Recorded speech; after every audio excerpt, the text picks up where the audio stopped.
Good morning and welcome to Global Perspectives. I'm David Dumke. Joining us from Washington today is Dr. Gunal Tull of the Middle East Institute. Dr. Tull has just written a new book called Erdogan's War. She's an expert on Turkish politics and U.S.-Turkish relations. Welcome to the show. Hi, David. Thanks for having me on. Well, it's good to have you back. Tell us a little about the new book that you've published and why you wrote it.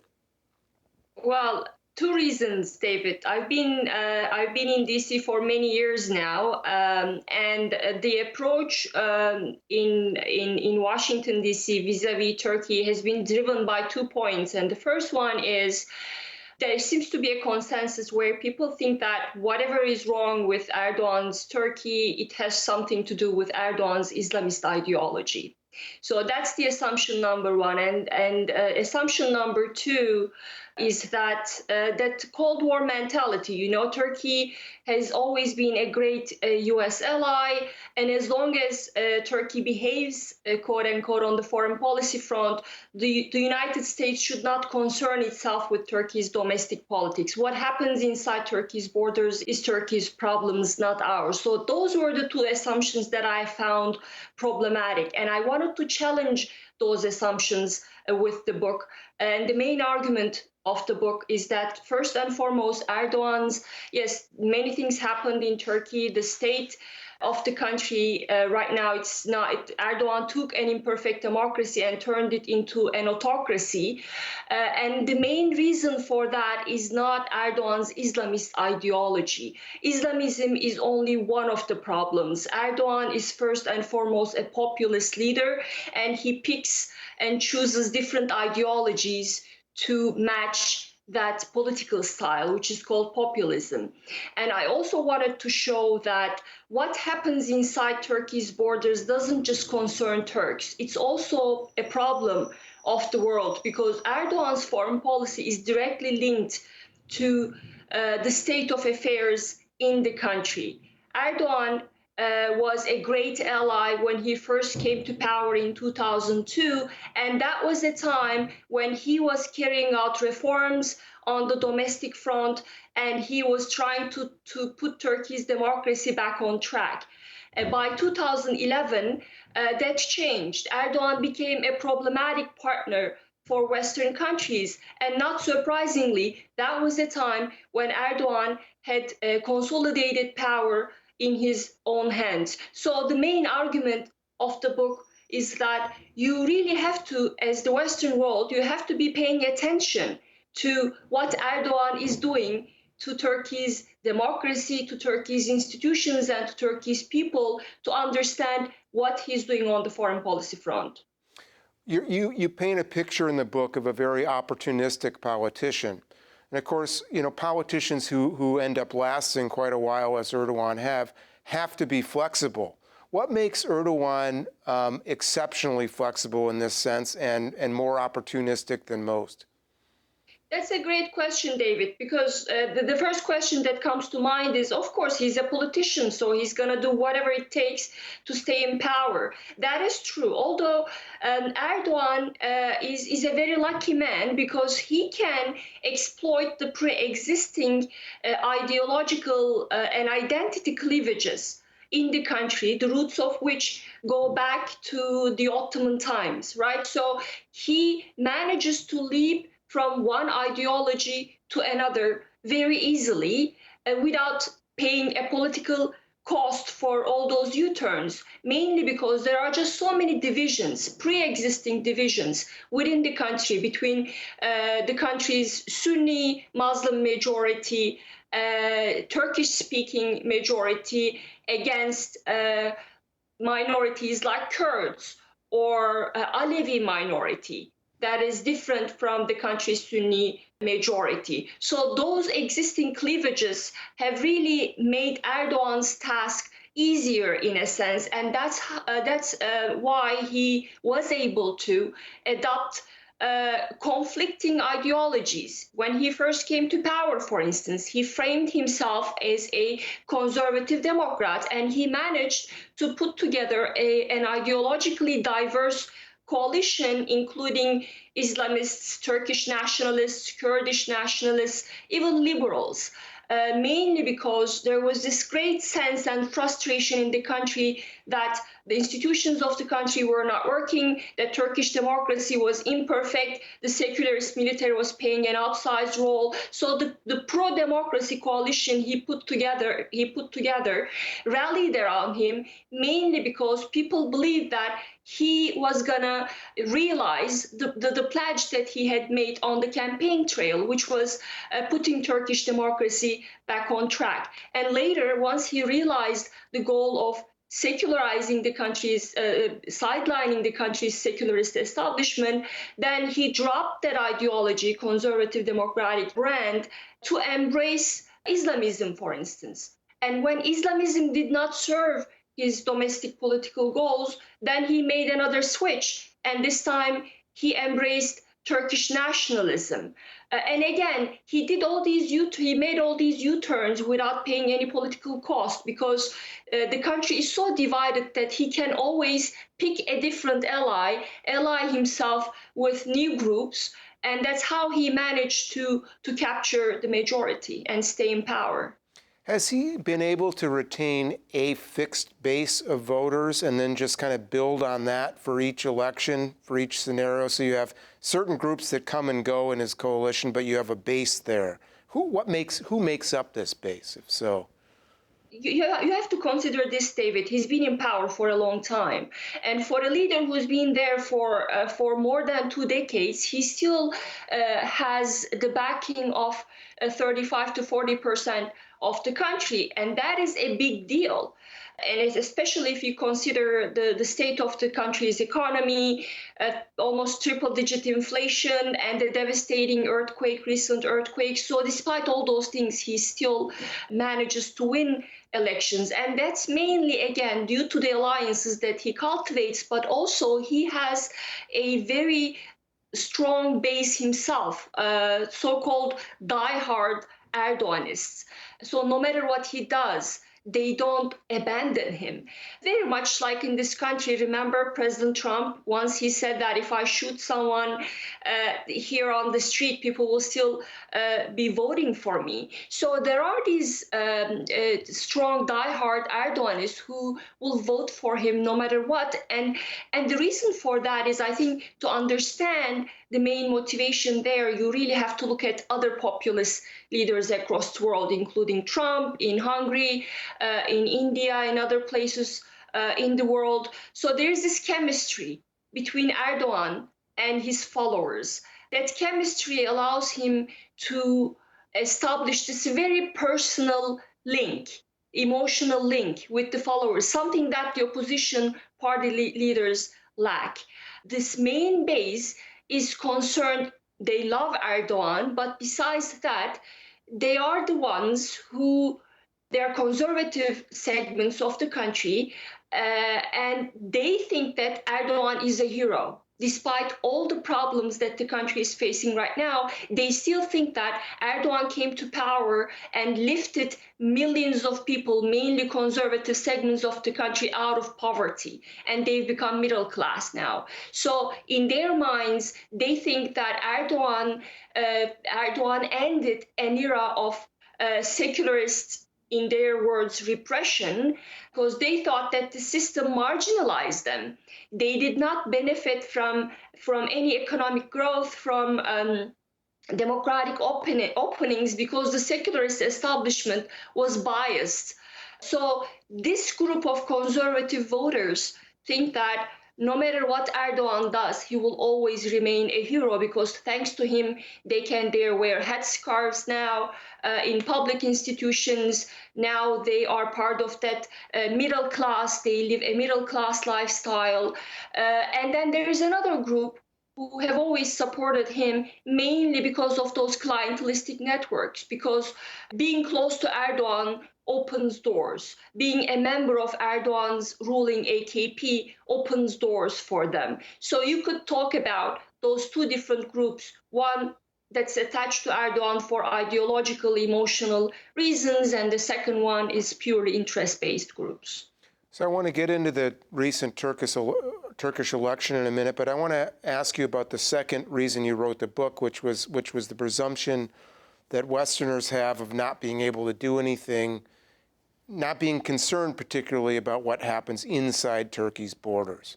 So how did you address this issue, and what should Americans be looking at in Turkey?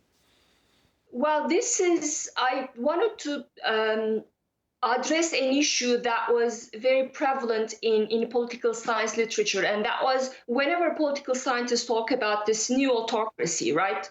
The 21st century autocrats, the populists, far-right populists. We always talk about autocratization based on the institutional structure of the country, based on the political dynamics inside a given country, the place of military, for instance, in the politics of that country. But we fail to look at how foreign policy plays a role in autocrats' efforts to centralize power. So I wanted to address that issue, and that's why I looked at the way Erdogan used foreign policy to consolidate his rule. I specifically looked at Syria from 2002 onwards, how Syria became a tool in Erdogan's efforts to sideline his critics, to sideline his political opponents and centralize power, and bit by bit, how he managed to consolidate his autocracy. Obviously, foreign policy is not the only factor there, but it played a huge role, which was something missing in the study of autocracy. So I did that through looking at Erdogan's Syria policy, and showed how he used especially the conflict in Syria that started in 2011, how he used that to attack his secularist opponents, how he used the Syrian war to criminalize his opponents and centralize power in his own hands. By doing that, I wanted to tell the Western leaders that the things that he does on the foreign policy front is the direct extension of his efforts to establish his autocracy. And autocratic leaders, they are not very reliable Western partners, because autocrats, as we've seen in Ukraine, right? What Putin did in Ukraine, autocratic leaders use foreign policy to consolidate their autocracies, which means autocracies become the problems of the world.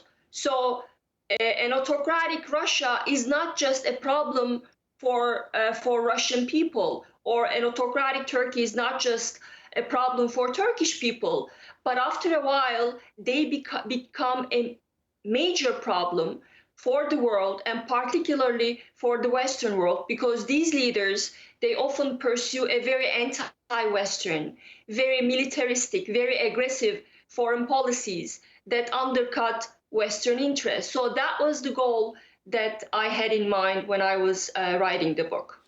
So you didn't write about this specifically, but by the lessons you're just talking about, how do you explain Erdogan's decision, first of all, to block Finland and Sweden from joining NATO, but then reversing himself and allowing them to come in? What did he gain by that whole positioning, and then ultimately reversing himself?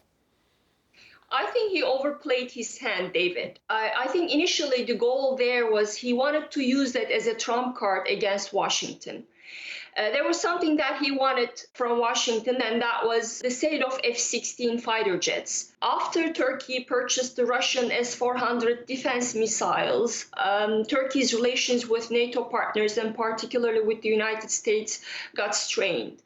And there were several, and due to Turkey's other foreign policy missteps, there were several sanctions slapped on Turkey's defense sector by Western countries. So there were a lot of problems between Turkey and the Western world. So Erdogan saw NATO's extension to include Sweden and Finland as an opportunity for himself to reverse that relationship. And initially, I think he did, thanks to the steps that he had taken right after Russian invasion of Ukraine. There were a lot of critical voices on the Hill in the US Congress who said, Yes, Erdogan is a problematic partner, but on the other hand, he's done some very good things to counterbalance Russia and to help Ukraine. So the mood started changing right after Russian invasion of Ukraine. But Erdogan, I think, made a mistake by using Sweden and Finland card to extract concessions from the West. Not just from Sweden and Finland, but from other European countries and also from Washington. And from Washington, he wanted to purchase the F 16s. These fighter jets are very important for Turkey's defense. Although the Biden administration has always been willing to sell Turkey F 16s, the US Congress, there are certain members who are very opposed to the sale, citing concerns over Turkey's policy vis-a-vis Greece, Turkey's policy vis-a-vis Syria, and other policies which they deem as not helpful for NATO countries. So that's why there was a pushback in the Congress. So Erdogan wanted to force the Biden administration's hand by saying, if you don't provide jets, I won't approve Sweden and Finland's accession. So I'm sure Erdogan's advisors thought that that was a brilliant move, but I've always said that Turkey was overplaying his hand, because I think with that move, Turkey changed the positive mood in the Congress that had emerged immediately after the Russian invasion of Ukraine. And eventually, because of the pressure put on Turkey, Erdogan kind of reversed course, saying that he would allow Turkey already approved Finland's accession. But recently, Erdogan said that he would allow Sweden's accession as well, although he's now backing down on that a little bit, again, I think overplaying his hand. But this is all about, I think, what he wants to do domestically. He wants to project this strong image. Turkish economy is in horrible shape. There are a lot of problems domestically. So he just wants to project that image as a leader, a Turkish leader who gets what he wants from the world. So purchasing F-16s was part of that image building process. The game Erdogan wanted to play with Sweden and Finland's accession was that he wanted to extract concessions, but then the whole issue came to a point where now everyone in Western capitals are frustrated. Two questions here. Is the Turkish-U.S. relationship strong, and will it last? And are the problems that you're describing completely personal to Erdogan? Do they suggest a bigger issue in the relationship?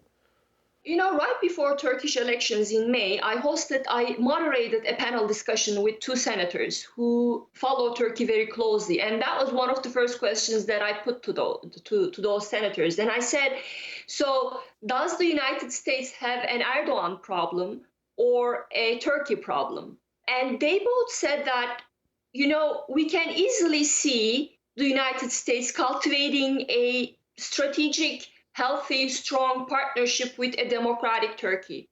Obviously, that was music to my ears, because I care deeply about Turkish democracy and human rights in Turkey. But I doubt that view is shared by the administration, especially this administration. I had high hopes from the Biden administration, because Biden came to power promising to make foreign policy to make democracy and human rights as a central component of his foreign policy. But unfortunately, we haven't seen that. Especially vis-a-vis Turkey, the issue of human rights has not been brought up. I doubt Biden has discussed those issues in his meetings with President Erdogan.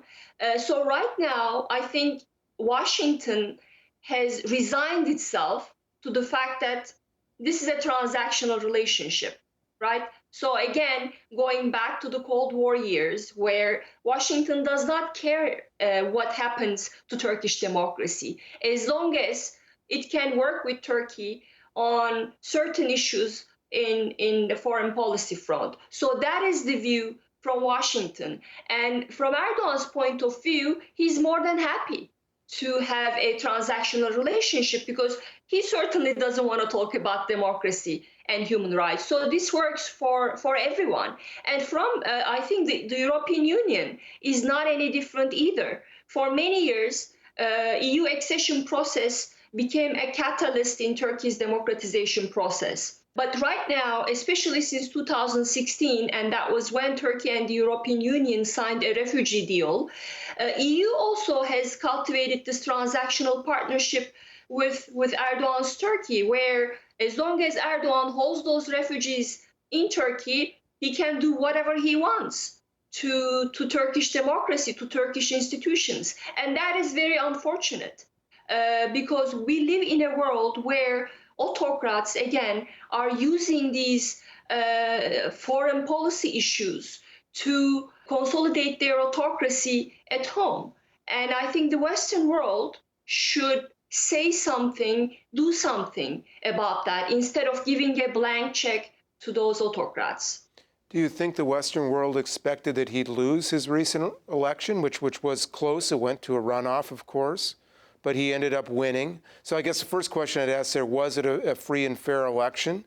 And second of all, if he has been duly elected under the democratic process, what option does the West have of dealing with Turkey differently?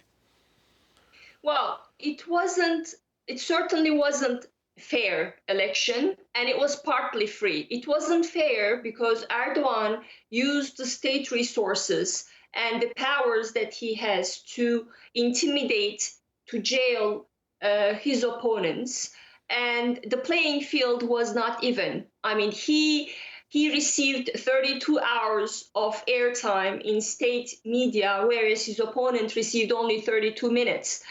And adding to that, all the state resources that Erdogan has used, and he used fake videos, he has this monopoly over Turkish media, so all those things made the playing field very unfair.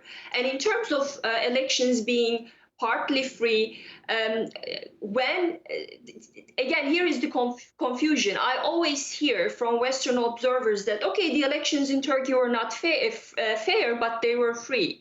So my question to them is, if the elections are so unfair, can you talk about elections being free, right? If the incumbent designs the institutions and the field in such a way that the voters are not presented with a real alternative. In other words, if the opposition candidates cannot get his words across, how is that election fair? Because there is no real competition there. So that's in my view, the elections were partly free. And to your second question, does the West have another option? Because he won the elections, and I mean, they have to work with Erdogan. You're right. I mean, it's and as someone living in Washington, I hear that very often. Right before the elections, I talked to a State Department official, and I was complaining about the fact that the U.S. was silent about human rights abuses in Turkey. And he said, we cannot want democracy and human rights for Turkey more than Turks themselves. But that's a flawed logic, because Turkey is bigger than Erdogan. Yes, maybe he won elections, but I think this is a time when the Western world must stop focusing on just democracy and start thinking about and worrying about liberal democracy, right? That happened in this country. Trump won elections. So you could call the system here democratic, but we can't talk about a liberal democracy when you don't have a rule of law, when courts are politicized, when there's no separation of powers. So that means if you keep focusing on just elections to measure the health of a democratic system, that is very wrong, because that could bring the tyranny of the majority, and that's what's happening. So that's why this is my suggestion to the Western world. You're right, he won the elections, you're going to work with Erdogan, but that doesn't mean that you should turn a blind eye to whatever he's doing to Turkish democracy or whatever is left of that. So that means that the Western world should speak up when Erdogan engages in these direct assaults against democratic institutions and norms. Let me ask you, we just have 1 minute left. Very briefly, were you surprised at the election results, given the state of the Turkish economy, given that there was a major earthquake, given all these litany of problems? I was, because again, I'm a political scientist, and the opposition candidate did everything that political scientists recommend for opposition leaders to beat autocrats at the ballot box. He wasn't the most popular candidate, to be sure, but he managed to put together a coalition. And the Turkish economy was doing horribly, and then there was a devastating earthquake where the government did not respond fast enough. So there were all these problems together that really made the context ripe for an opposition victory. But I think we turned a blind eye, myself included, to one fact, which is societies that have existential anxieties. It's very hard for them to vote out an autocrat based on policy issues, because the existential fear is so strong that they want to stick with the devil that they know. So in Turkey's case, Turkish society is a traumatized society, traumatized by the earthquake, traumatized by the economic problems, social problems. There are millions of refugees. So all those things generated so much anxiety among almost all segments of the country that people said, yes, I mean, many of the problems are he's making, but we just don't want to go for an unknown. That is the opposition. We just want to stick with him. Gönül Tull, thank you so much for joining us today. You did a great job on your book, and we look forward to having you again on another show. Thanks, David. And thank you for joining us. We'll see you again next week on another episode of Global Perspectives.